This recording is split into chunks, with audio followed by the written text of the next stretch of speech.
Hi, everybody. It's John Kranz of Compass Games. I want to welcome you to our 34th episode of Compass Games Live. Today is Thursday, June 18th, 2020. And of course, we're going to have our featured guest tonight, Joseph Balkoski, noted book author and historian, game designer, etc. So before we get started, just want to cover a few things real quickly.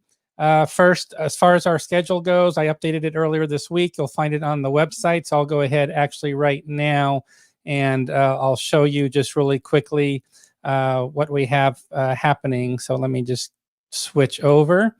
And here we go. So this should come up momentarily. So again, we have our schedule posted on our website, as you'll always find. So on the left column, you'll see our upcoming titles.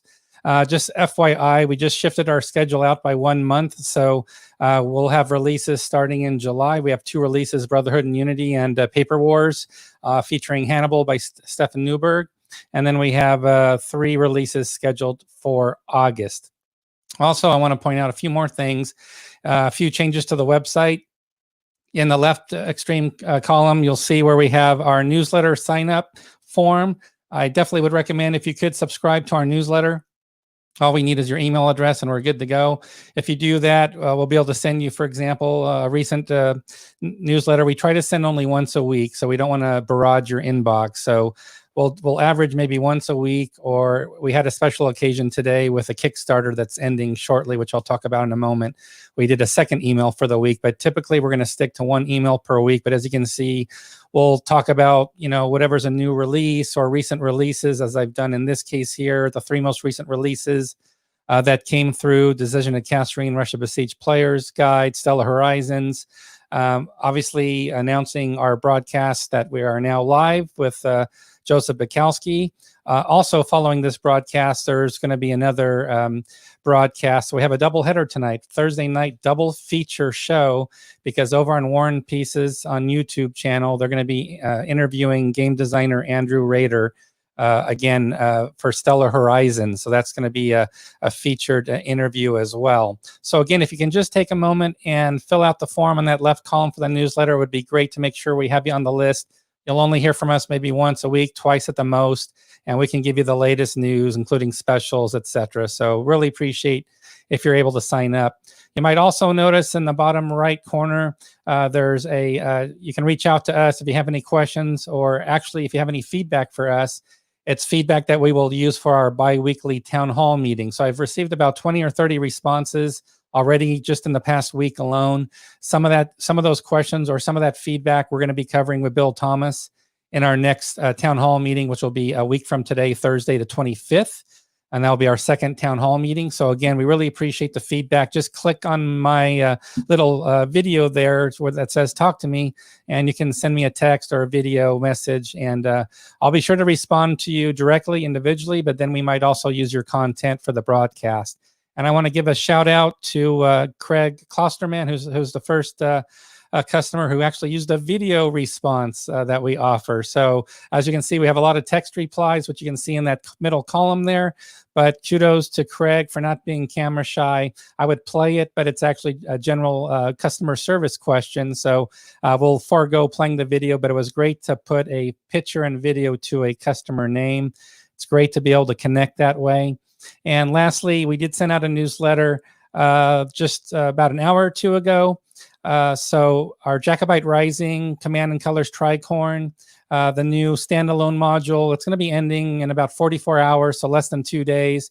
We've had a great response. It's great to have over 200 pledgers. And again, this doesn't include everybody that may have pre-ordered the game online directly through Compass. So if you've ordered the game already through us on pre-order, you're all set. This is just another marketing vehicle. It's another way to get the word out about a game, which really is more of a crossover type game, which would fit more for those into Euro games, etc., not just a standard hex-based war game. So we'll take those mounted map games with the deluxe components that aren't strict war games, and we like to put them on Kickstarter just to help spread the word. And I want to thank you for your support if you pledged. I mean, we had a great, this is, I think, probably our best Kickstarter, although Stellar Horizons was also a really big success for us as well. So that's, again, just really quickly a little bit about everything we have going on, and really we'll save more of the internal company news for next week for our next town hall meeting. So without further ado, we want to get to our really our feature for today.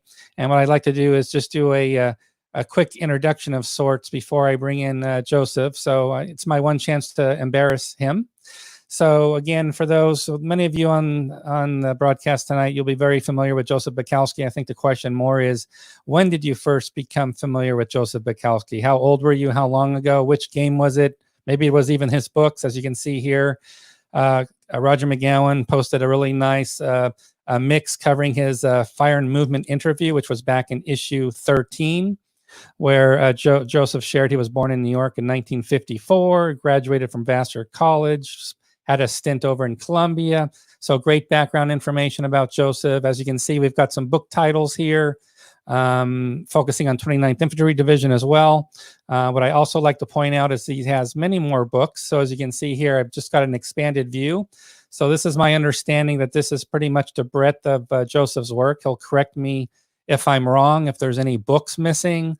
But we start back in 1989 with Beyond the Beachhead. He's focused really, as you can see here, on D-Day, Utah Beach, 29th Infantry Division. We're going to ask him a little bit about that today. But again, many of you might be also familiar with Joseph Balkoski's work with SPI. So I've got just a few titles here. Joseph actually took the Clausewitz Hall of Fame Award for the Charles S. Roberts Awards in 1989. So Hall of Famer in 1989 for the CSR Awards. And then at the very bottom, also he has some titles. I just pulled these off Board Game Geek. A lot of these titles will be familiar to you. And a lot of these are game series. It's not just one standalone title. It's the Great Campaigns of the American Civil War. Huge success. Obviously, you see Korean War in there, which we're going to be talking about later today as well. So really just, we're really excited to have Joseph Balkoski joining us tonight. So without further ado, I'm going to go ahead and let's introduce Joe. Joe, I hope you can hear me okay. And thanks for joining us. I can hear you fine, John. Can you hear me? Yep, I can hear you pretty good. So I think we're all set. So again, thanks for joining us today. I really appreciate it. When's the last time you did a broadcast interview on video? I think you just did some for D-Day. So you've probably been on video a lot lately, but maybe you can fill me in. I've done a lot of live streaming in the past 10 days because of the D-Day anniversary. We did a whole live streaming from Normandy on D-Day itself, so that was a lot of fun. I'm getting used to this, so.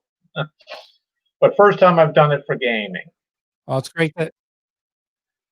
Great. Well, it's great to have you again. So what I want to do is we're going to open it up for what I like to do is really open it up for audience questions. So again, anybody who's joined us on Facebook Live or YouTube Live, please post your questions. I'll go through them. I'll be sure to ask your questions of Joseph. There will be a slight delay.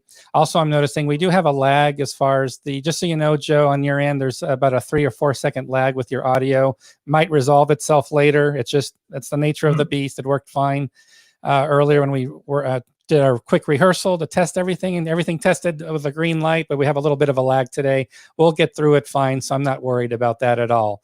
So let me just go through. I'm going to go through just a few questions. I will give everybody else a chance to get some of their questions logged as well, and we'll definitely turn it over to the audience. I'm going to start with a basic slow curveball that you can hit out of the home park, as you've been asked this a million times. So I want to find out your introduction to the hobby. How did it start for you as far as wargaming as a hobby? Was it your childhood? How old were you? Where were you living? In New York, it sounds like. Give us your little story. I lived in Queens, New York, and it all began as a very young kid because I was 6 years old when the centennial of the American Civil War started. And that really got me hooked. Plus, I had an older brother who had bought Tactics 2 from Avalon Hill, and even though I was only 6 or 7 and didn't really understand it very well, it was extremely intriguing to me. Got hooked on Avalon Hill games, and probably by the time I was 10, my mom was getting them for me for Christmas and my birthday. All of the standards: D-Day, Battle of the Bulge, Midway, and it became kind of an annual event. The Avalon Hill new release, and I was an utterly devoted Avalon Hill fan, and so it was both a family thing from my brother and also the Civil War centennial. which was really huge in those days. So that's how I got started. All right, we're going to fast forward a little bit. So I'm really interested. I always like to ask this question for those that are alum of SPI. So I'm a big fan of SPI. I think I visited their office once when I was a teenager, but I was there for maybe 10 minutes, and unfortunately, that was the end of my experience. But could you share with everybody, how did you become involved as an associate with SPI? How did that whole SPI part of your history happen from the beginning? Well, I discovered Strategy and Tactics magazine when I was in high school. I went to a hobby store, and there it was on a shelf with a game in the issue. I think the first issue I ever brought home was called Grunt. It was on the Vietnam War, and it got me hooked on that. It became evident to me that it was an alternative to Avalon Hill, and consequently, it piqued my interest. As a freshman in college, I was a classmate of David Isby, who I knew from a little bit from miniatures gaming in the early 70s, and he was working at SPI. So that was my real entree into the company. Within 2 months of my graduation from college, on a whim, I was getting a master's degree at New York University, which is just about a mile away from the SPI offices. And on a whim, I walked in the office and asked for a job, and a wonderful man named Howard Barish said we could use you, and the rest is history. It was a total turn of fate, because I just went in and didn't apply. I just went to the desk and said, "Can I work here?" And he said yes. That sounds similar to other stories I've heard where people, I don't know if formal or informal is the right word, but it seemed like it was just sort of a natural progression. It just sort of happened very fluidly, where people were able to start it. I think Mark Herman started as a receptionist, and just people would come in and somehow they would just become involved somehow. So that seems familiar to other stories I've heard. So when you got to the design work at SPI, and I'm going to talk a little bit about some of that work, I want to cut to the chase, and I really want to know from you, over your whole body of work at SPI, what was your most challenging or / rewarding bit of work? Pick either: rewarding, challenging, frustrating. You pick whatever that emotion is that stood out to you. We're really curious to learn more about what your experience was like for certain projects while you were there. I would say both rewarding and challenging. By far, the most was the Operation Typhoon project, because I was the developer on that game. I was not the designer, and many of your listeners probably know the history of that game. It was designed as kind of a Bach am Rhein battalion level, very relatively complex simulation of the German attack on Moscow in November of '41. And when it was handed in, it was very evident to me that it was not going to go over well. It was unplayable, stacks of units, 8, 10 high, very, very dense placement on the map. And it was a watershed for me at SPI, because I had been there only 3 years, and it was kind of, I didn't really know whether I had the seniority to say, let me run with this game. And much to the credit of the staff there, I guess particularly Jim Dunnigan, he said, "Do what you have to do to make the game work." And I basically had carte blanche, and I completely redesigned the game. And I'm glad I did, because it stood the test of time. It spawned about 8 or 10 other new games. I worked on that game with the fundamental goal of trying to make it the first truly playable monster game, and I think it succeeded. And it was a very tight moment for me, because in other circumstances I might have been fired for taking that initiative. But and believe me, people were fired a lot at SPI. Oh yeah. It was quite common. And rather than being fired, it almost really launched my career. And from that moment on, I had a level of independence that was very, very welcome to me. And that was almost, as I said, a watershed moment for my game design career. That's an amazing story to me, and I'll tell you why, for several reasons. One, and many people know this who know me from the forum, Constant World, etc., because I always mention this. Operation Typhoon's my favorite game from SPI. I always mention it's my #1 game when people ask what's your favorite game, and that's across the board for any publisher. So when you mention, you sort of nailed it on the head, and it's exactly where I'm coming from. Why is it my favorite game? It's a sexy, beautiful, easy playable monster game. 3 maps, perfect size, great game system, and just a wonderful game. So to think that it started with something you were worried about and you had to completely change is pretty amazing. That it ends up being my favorite game from where it started to where it ended up. At least for me personally, by far my favorite game from SPI.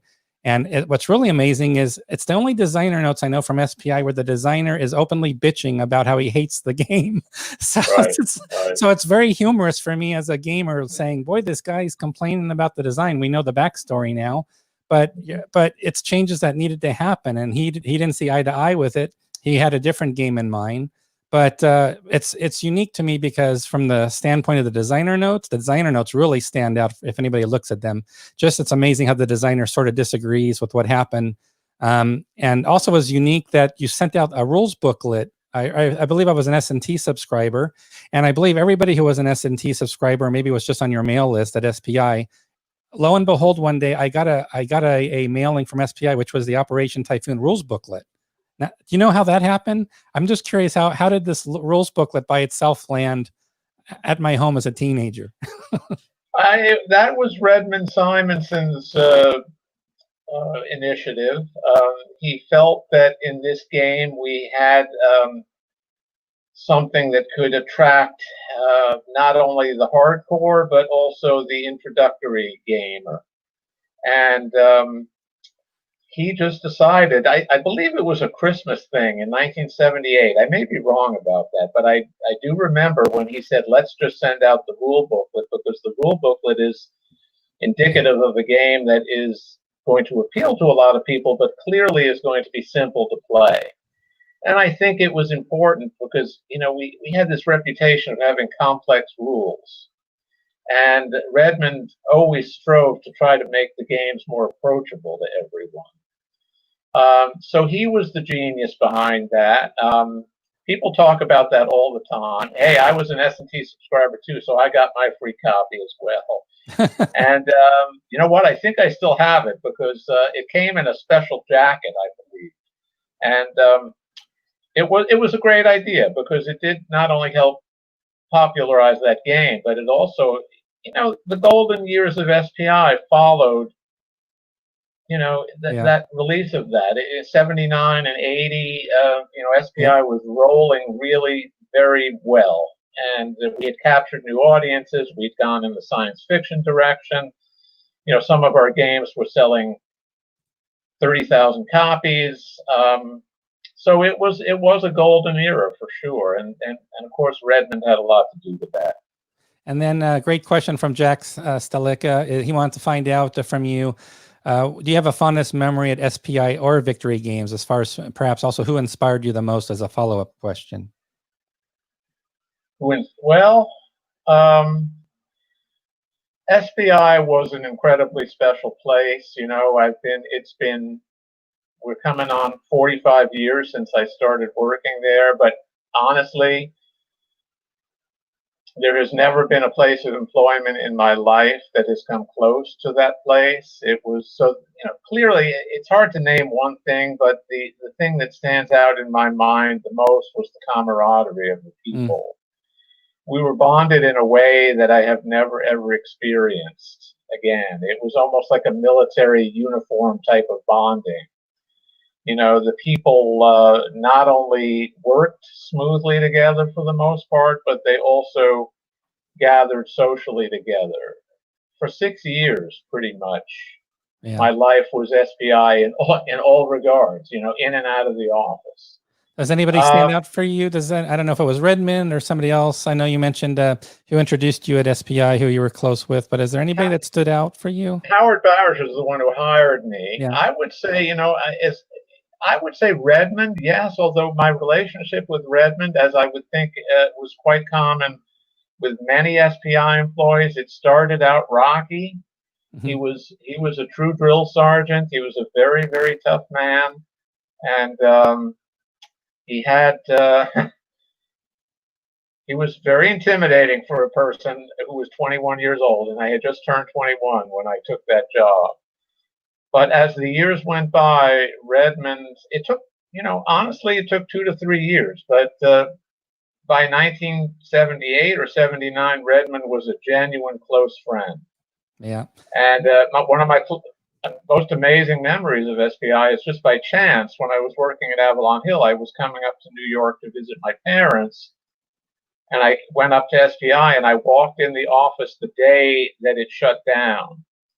And the entire office was empty except for Redmond, maybe a couple of other people, and that the company had folded. And Redmond and I sat down in an office, an empty office, with paper strewn on the floor, and that to me is my #1 memory of SPI. Even though ironically I wasn't even working there anymore because of the terrible sadness in Redmond's eyes. This effort that he had made over the space of 15 or more years was now gone, and he was close at that time with me. So that was a very tough moment. That is rough. Yeah. That is very tough. Did you have a heads up of what was happening at SPI near the close? A little bit. I mean, I worked at Avalon Hill, but of course I stayed in touch with people. No, I didn't really. The writing was on the wall at SPI for a long time. Okay.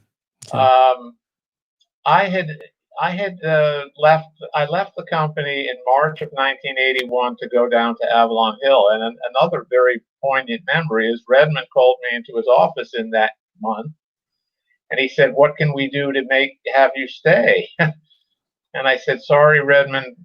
I've made my commitment. Greener pastures."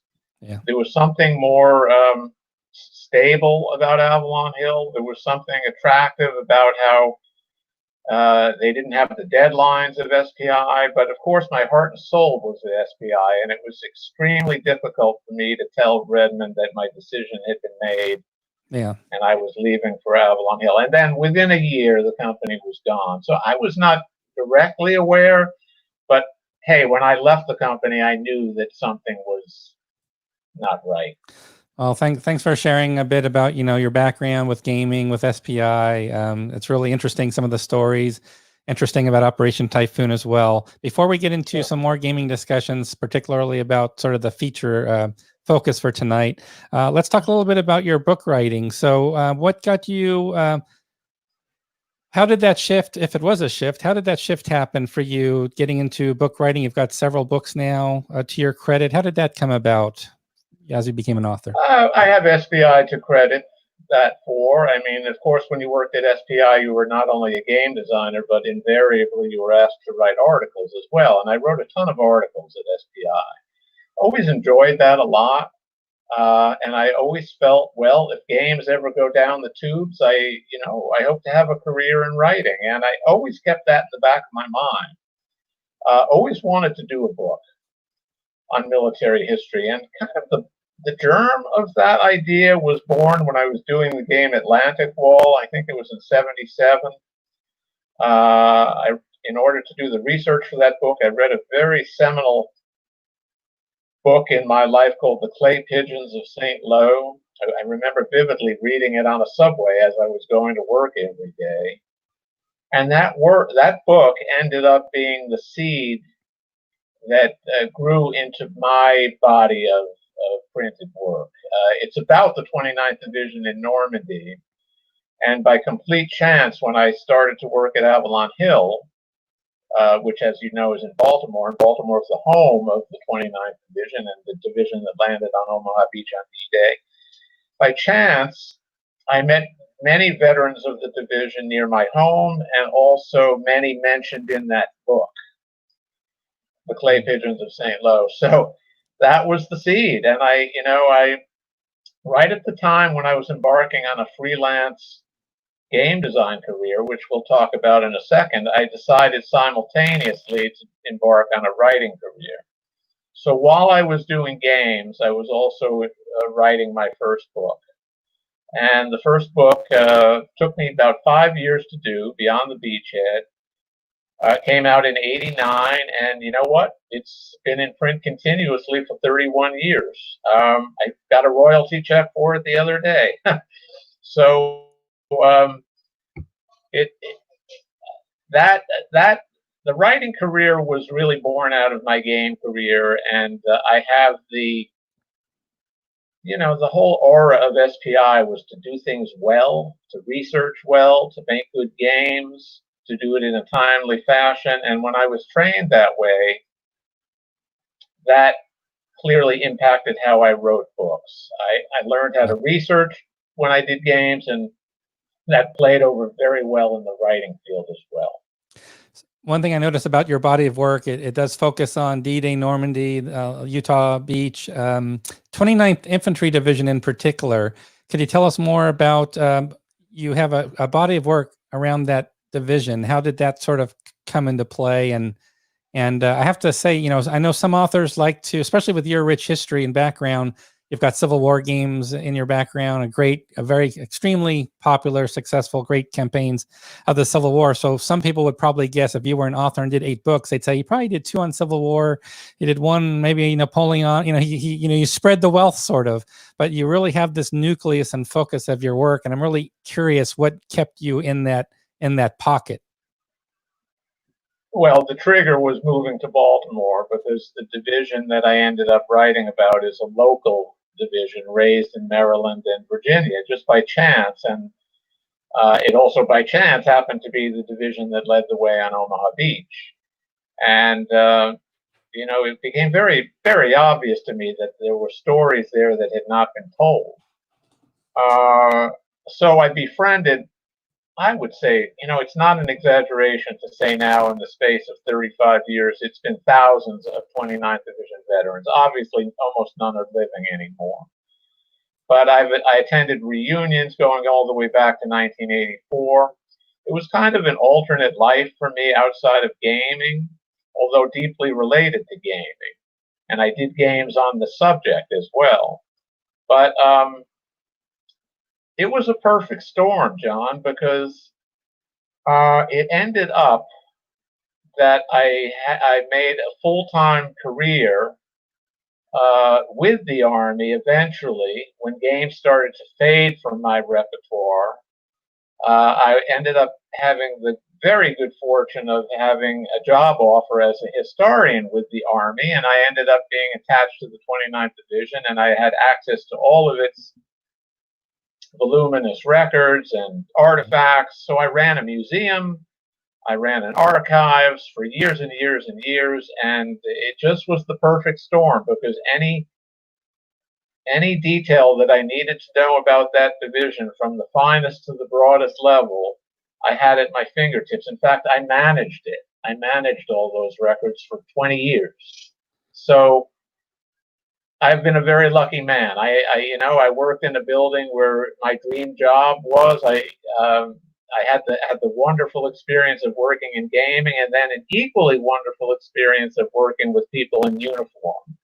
That's great. And that was a very similar bonding as I experienced at SPI. The people in uniform were very, very receptive to their history and very curious about the discoveries I kept making month after month about division history. So working with the people who actually lived this was a thrill for me.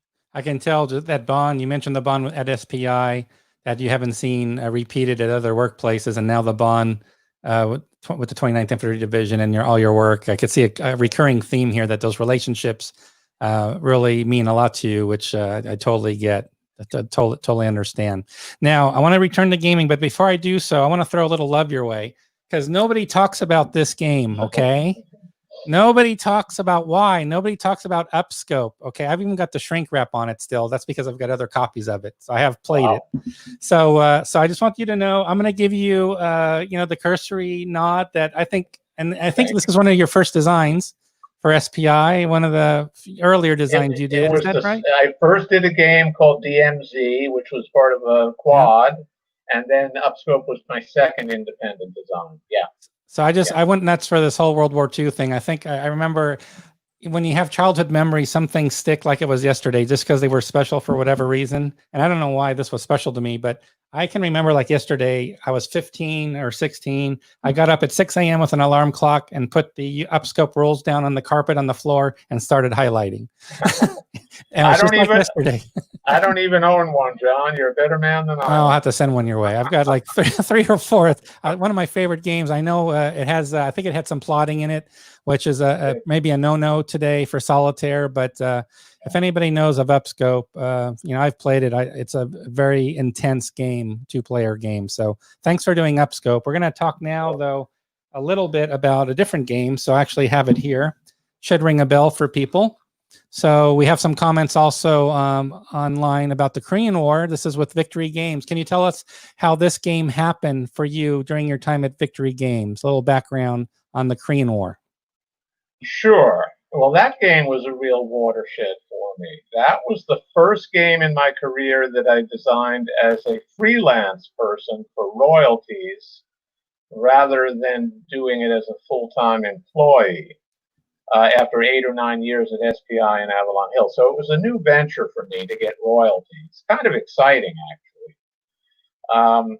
It also was a watershed for me because it was my first project with Victory Games. The company was relatively new. It was all my friends from SPI, and I think everyone was very excited about making that company work.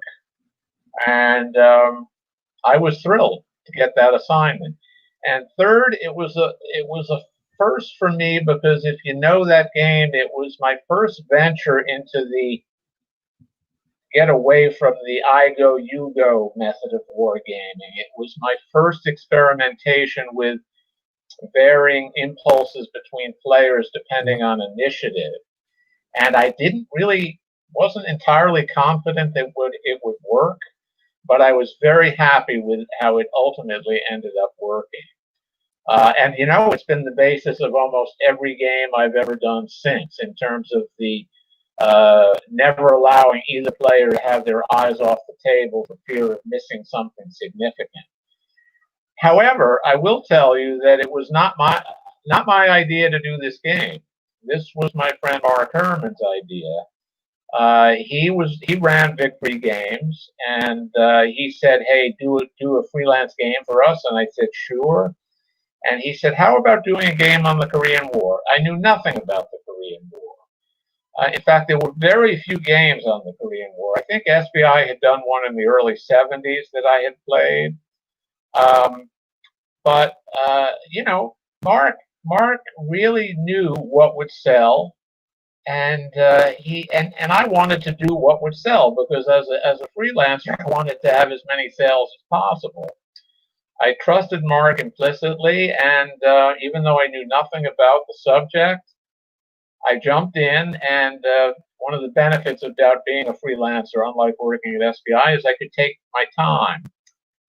Even though I could take my time, I do think I knocked the game out in 6 or 8 months, which by today's standards is fast, yeah. But by SPI standards is slow. And I was very, very happy with the game because it not only combined military aspect, but it also gave a very pronounced, diplomatic and political feel. So. I have Mark to thank for convincing me to do the game. Oh, then we have to thank Mark as well. So as you can see here on screen, we have the new edition we're working on right now. So it's been, let me first say it's been a pleasure to work with you on the new edition. We're going to talk about some of the enhancements that have made or some of the changes that have been made. And I'll definitely, you're the perfect person to explain to everybody. A lot of people are interested. I have one question already wanting to know, for example, right here, what are some of the changes to the second edition? We're going to get into that here in a moment. But I just want to let everybody know we have on the website, of course, we have the front cover. We have also the back cover already done. Again, the game's making really great strides. The maps are done. I'll show the map here in a moment. Counter sheets as well. So again, just really, really excited and looking forward to this release. So what I'm going to do really quickly here is I'm going to just show a little bit more about the game. So let me just pull up, and we'll actually bring up the map. I think that's a good thing to bring up. So this is a super-sized edition. We're using 9/16" counters, but it ends up being 4 maps, actually, because, again, just to accommodate the larger counter sizes. This should look familiar to people. I've shown this before. We're following the course, just so everybody knows. What we do is we're mimicking the original Victory Games edition with the charts and tables that are on the map. So there's no major changes there. But one change that you will definitely see is we're reproducing all the charts and tables you see on the map will also be on separate player aid cards. And there's 2 reasons for that. One is we don't want anybody, especially if you have failing eyesight like myself, that has trouble with your eyes, looking over 3 or 4 maps for a certain chart or table could become perhaps fairly painful, not so easy to do. So we'll have everything on player aid card format for everybody. So that will be available. The one exception will be we have some holding boxes, etc., that are on the map sheet already. We'll only reproduce those if, for example, for the shorter scenarios that uses lesser maps.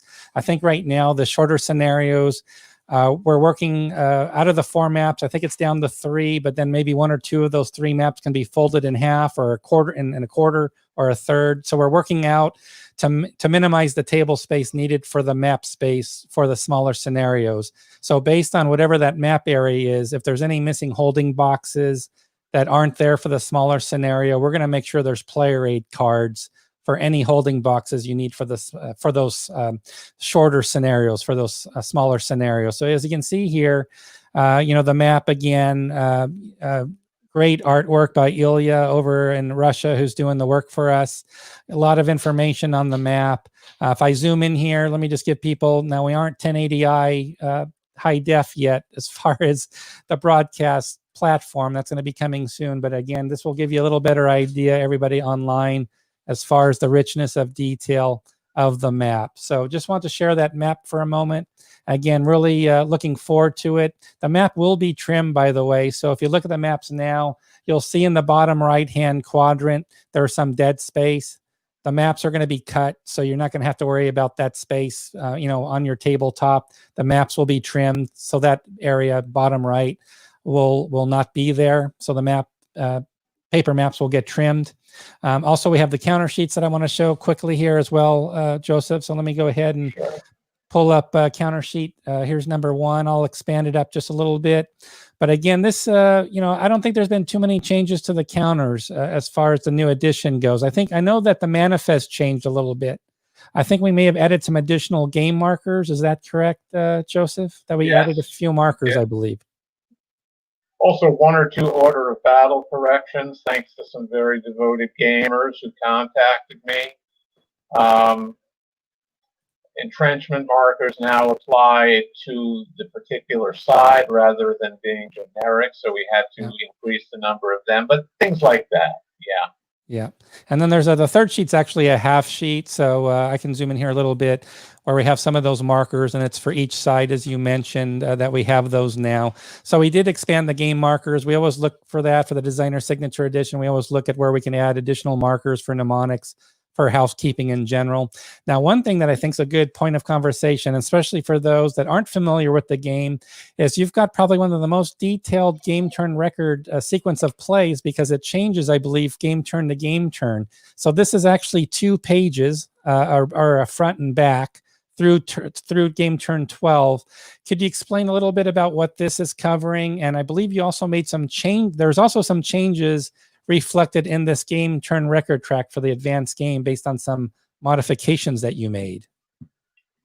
Well, this 2-page insert, which was in the original game, but I did modify it for the Compass edition, it's basically a literally step-by-step sequence of play for every single turn if you choose to follow it, because every turn changes based on things dropping out and new elements being added.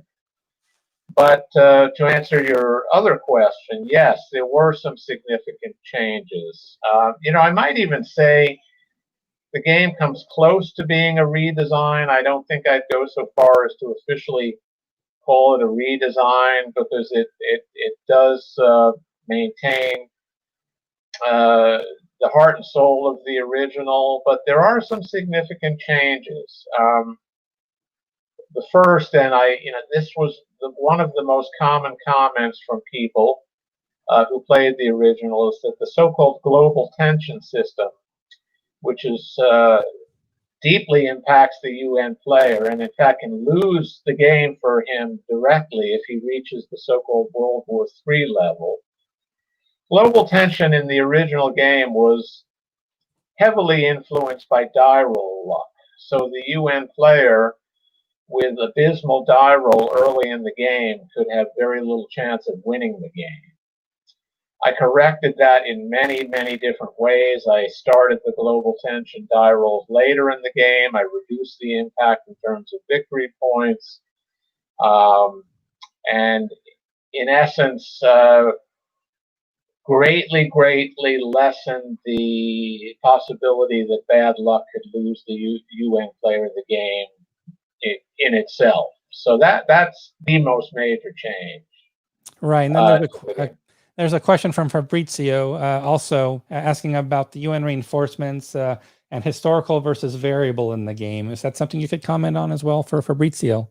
Well, that's a great question, because that was a fundamental element of the original game. The UN reinforcements is based entirely on the commitment level that the player declares for the UN player at every turn of the game. The more you commit, the more reinforcements you're going to get. The more U.S. and Commonwealth and other allied forces you're going to receive. But the higher the commitment level, the higher the global tension level is, and the more you have a chance of losing victory points and or reaching the dreaded World War III.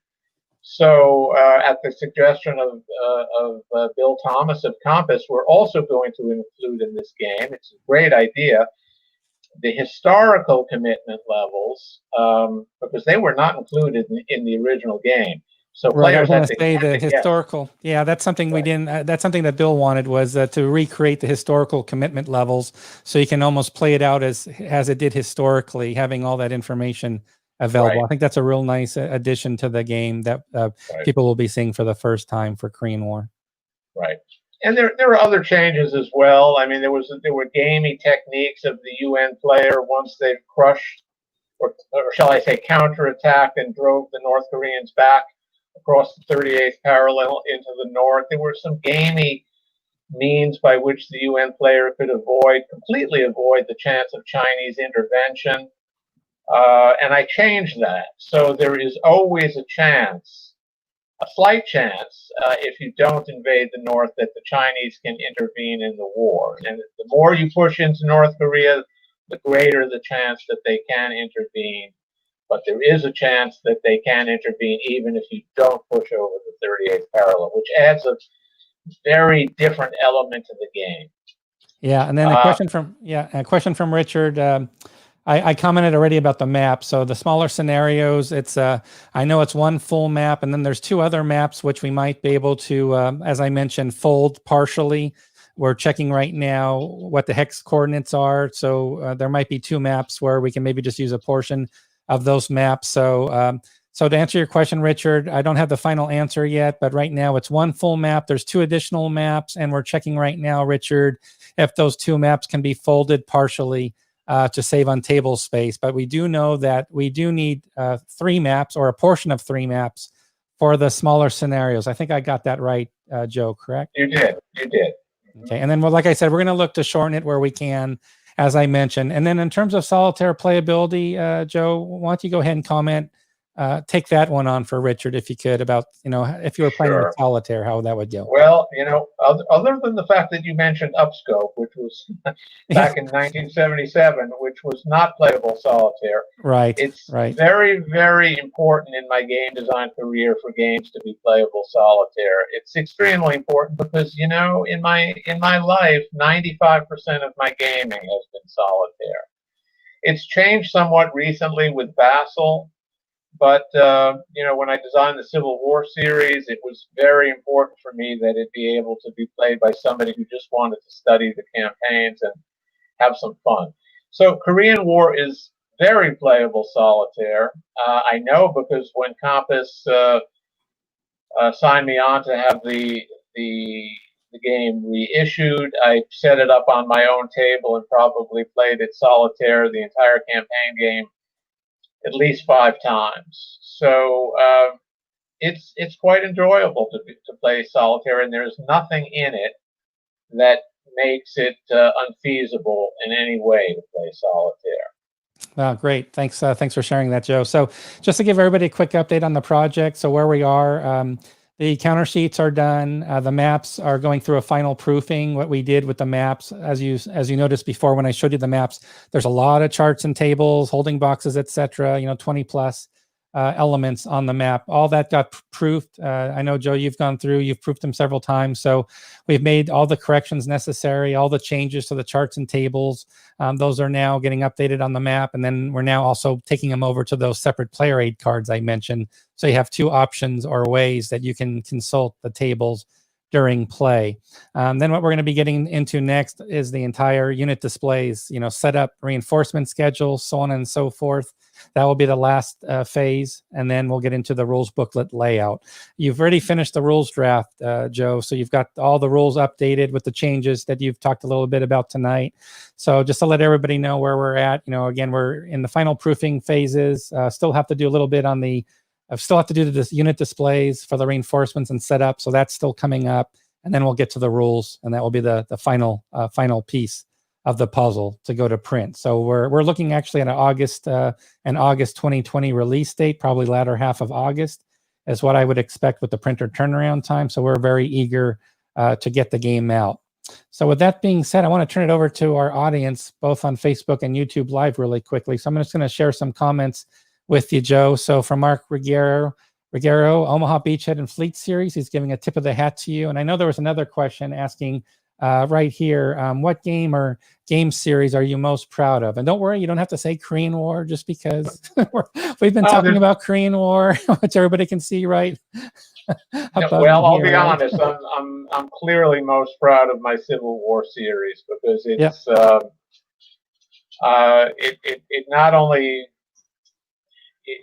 kept me occupied for a couple of decades, but it also found some truly marvelous fellow gamers who have assumed significant roles in the design and development of those games. And the community of Great Campaigns of the American Civil War is truly one of the finest communities of gamers I've ever been in. And the gatherings of those players are highlight of the year for me. And I'm doing a new game on Hood's 1864 campaign in Tennessee, and it's just that's been my I think clearly my proudest achievement in the gaming hobby.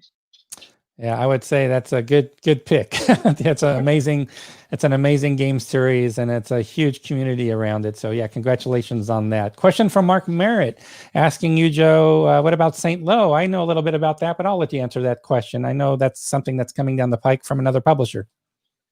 Well, St. Lo was also, I did that game simultaneously to the Korean War, but it was not with Victory Games. There was another company right down the street called West End Games that I'm sure many of you will remember. It also had a couple of ex-SPI people in it. And St. Lo was the first game I did for West End. It also was the exact subject matter of my first book, Beyond the Beachhead. So it was a perfect, research means of getting paid for some of my research and so forth. St. Lo was very similar to the Korean War in that it was the first time I ventured into the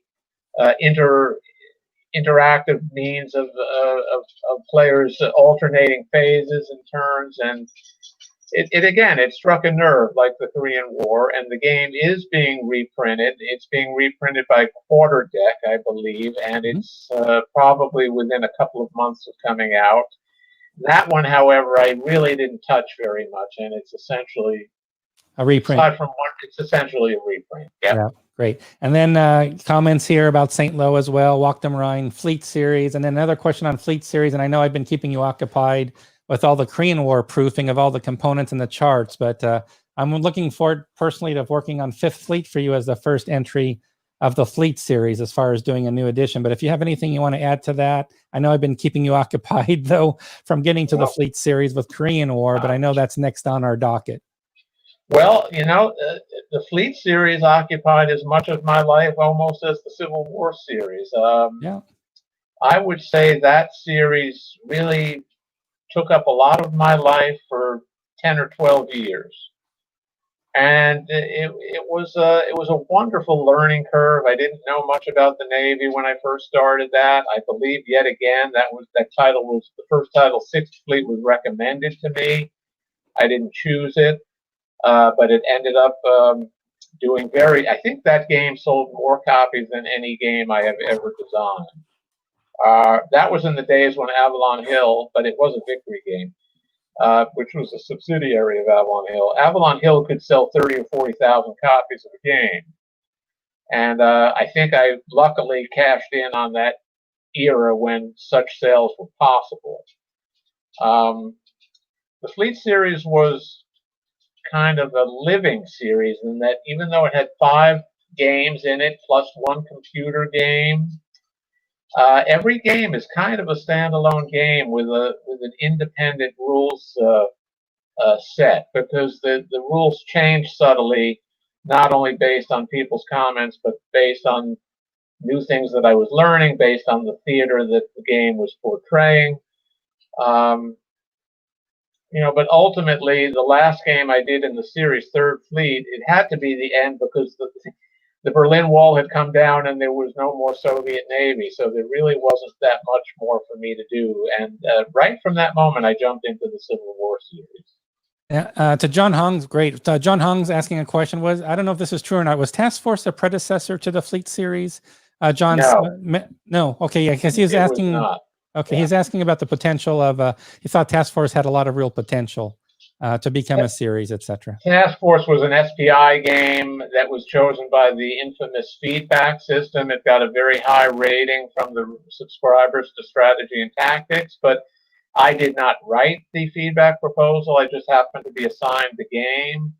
Yeah, that happens a lot. I sense a problem. I sense an issue coming up. Well, it was the last game I did for SPI. Actually, the game did not come out until I was already at Avalon Hill. But no, that was a fun game to do. However, you know what? That was like Upscope. That was an exception to my game design philosophy. That game could not be played solitaire, and I never was happy with that.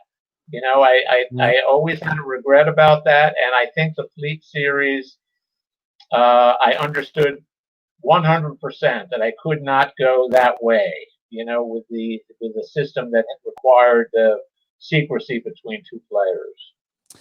All right, well, let's wrap up. We're getting on the hour, so just a few quick questions at the end that if some people have asked, which I believe mainly are on the Fleet series. And first question is, will the Fleet series reissue a standard set of rules covering the multiple games? We haven't had that conversation yet, so I don't know if that's even possible or not. If they're too different to bother trying to have a standard system set of rules and then having exclusive rules for each game. I don't know if that's even, I don't know if that's in the realm of possibility because we haven't had that discussion yet since we haven't started Fifth Fleet yet. I've given it some thought. It would be a monumentally difficult project to do that. I don't honestly know whether it would be feasible. I have to give it some thought. Yeah. Great question. I don't know. It would change the balance of every scenario in every game if you standardize the rules, and the scenarios would have to be retested. Standardizing the rules is a notable undertaking, but remember the series covers many different theaters, and it covers a very long time frame of time. And weapons changed. Yeah. So my thinking is. Probably not. I'm saying probably so. No. Yeah, it's just I don't think the ROI is there, the return on investment for the effort to do that, because it sounds like it's going to conflict with the situations you're trying to portray. They really need their own unique approach. Mark Ruggiero is asking, please do Second Fleet. Actually, our goal is to do all the Fleet games, but we want to start with the Fifth Fleet as the first game. Let's see, consider a modern expansion of Fifth Fleet, so bringing it to present day. We haven't talked about that because we're really talking about just, taking, not just, but we want to take the games you've already done. And again, similar to Korean War, we want to be able to enhance them, but not take Korean War to the 21st century. So I know that we don't have plans right now to do that right now with Fleet series. We want to basically get those games out again, but with enhancements. After that, who knows? After the few years that we get all the Fleet games out, I don't, if there's a need for something like that. It's an interesting idea. I know we got Blue Water Navy and other games from Compass Games, Indian Ocean region. So we've got games in that area going that way. But I don't know your thoughts about what you've done with Fleet series, but then being superimposed on present day situation. That would have to be a completely new design in my expectation, because first of all, so many ships in the original games are gone. So many new ones. Tons of new weapon systems, tons of revolutionary new weapon systems, lasers. Of course, the Chinese Navy is now significantly different than it was in Seventh Fleet. It's a very noble idea, and it's a wonderful prospect for a game. It's just that it's going to have to be a new game. Yeah, which makes total sense. So we're going to end on one final comment. So I want to thank everybody for joining us on Facebook and YouTube. Final comment we have here, because again, you've got such a rich portfolio of games, Joe. We're going all over the place here. We've covered everything from Upscode. I know you did a sports game. I believe you did a sports game as well. One of your early a couple of sports games. Sports games, right? So so we want to give some love to Lee versus Grant. So that game's not getting enough love, like I said about Upscope, not enough love. So we have somebody else stepping in saying there's another game that hasn't got enough. Can you talk a little bit about Lee versus Grant for us, and we'll close on that? Sure. Now, Lee versus Grant was a Victory Games game. It truly is the predecessor of the great campaigns of the Civil War. It follows a distant cousin type of sequence of play and progression of the units, and it sold very, very well.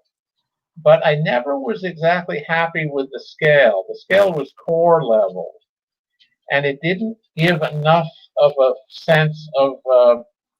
It didn't even remotely give a tactical sense to the maneuvering of a Civil War army. And I really, right from the word go, I said I wish I had doubled the scale, and the map scale that has gone down to like a mile a hex as opposed to 2.5 miles a hex, and gone down to divisions for units. And that's essentially what the great campaigns of the Civil War is. And I think I was right in that regard, because if you look at the great campaigns, you really are, the map is at such a fine level that the road network really determines everything. In Lee versus Grant, you don't capture that. It was a very fun game, and I enjoyed it. Sold very well, but I knew right from the word go that I wanted to enhance it by doing what I eventually did. Well, Joe, we could have gone on for several more hours. We could have talked about SPI and your beginnings for a few hours. We could have done book discussions, 29th, talked about the 29th for a few hours, Omaha, Utah, the whole works. And I do want to ask one final question, and this is one I almost missed, and it's very important, I think, because similar to some other designers, another one that comes to mind is John Southard. You've done a huge body of work for game design, a lot of now books, great body of work with books, but it looks like now, I don't know if it's part of your retirement plan, but it looks like you're becoming more active with game designs again. And I just want to ask you that question. Is Joe Balkoski now going to be more active with game designs? Seems like you've got multiple titles in the works from multiple publishers. And how's that experience shaping up for you for being back in the whole game design world, if you truly took a break from it recently, that is? I took a very extensive break from game design. I always kept my finger on the pulse of the Civil War games, but I didn't personally design any for a long period while I was working for the Army. But you did hit the nail on the head. I'd say for a year and a half now, since I retired from the Army, I have been actively back in gaming. I'm completing a game on Hood's invasion of Tennessee in 1864 for the Great Campaigns. That game is done. That should be out by the end of the year, I hope. Very fun game. I really enjoyed it. I'm thinking of maybe venturing out into other wars for the Great Campaign series, Napoleonic, Revolution. Yeah. You know, it has such a, as I said, a very devoted body of players and testers that, you know, it's you're not working alone anymore. And also, I'm indirectly involved. Somebody else is doing the main design on a re-release of Grant Takes Command and On to Richmond, which is going to be a major both 1862 and 1864 release, probably within about a year and a half or so. I'm play testing that now. Yeah, so I am back in the field, and you know what? I may even venture off and try a completely new design. I wouldn't be surprised. And you're having fun with it? It's a nice return to design for you? Are you enjoying your time? I am, because you know it is bringing back the memories of the camaraderie. The camaraderie of gaming was always very high, and it's just been, you know, I've been a lucky man, and that gaming is a reflection of my interest in military history, and to be involved as a professional in the field of military history, I wake up every morning and I still kind of can't believe that that's what I do. Yeah. I'm not saying I ever got rich. I never got rich doing this. But you know, I'm a lucky man in the sense that I've met thousands of World War II veterans who I call friends. I've written books. I've done games. I've met some amazing people.